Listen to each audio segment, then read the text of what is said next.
রিজকু রাব্বিকা খায়রুন ওয়া আবকা। এই জন্য আমরা যারা ইমাম মুয়াজ্জিন আছি খুশি হয়ে যান, বলেন আলহামদুলিল্লাহ, বলেন আলহামদুলিল্লাহ। ইমাম মুয়াজ্জিন সব বলেন আলহামদুলিল্লাহ।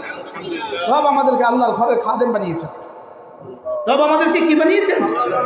আপনারা কায়নাতের শ্রেষ্ঠ মানুষ, আপনারা কায়নাতের শ্রেষ্ঠ মানুষ, আপনি পৃথিবীর শ্রেষ্ঠ মানুষ। তবে যে না বুঝে মনে মনে তারে বুঝাইব কোনজনে? যে না বুঝে তার নানুপুরি রহমতুল্লাহ বলতেন, নানুপুরি বলতেন যে না বুঝে মনে মনে তারে বুঝাবে কোনজনে? আমি যে পৃথিবীর শ্রেষ্ঠ মানুষ এটা যদি আমি না বুঝি তাহলে আর কে বুঝবে? আমি তো এটা বুঝলাম না। যদি আমি বুঝতাম তাহলে আমি মোবাইলে ঢুকতাম না। এবার জি কয় না, এবার জি আসতে হয়েছে, দেখছেন কি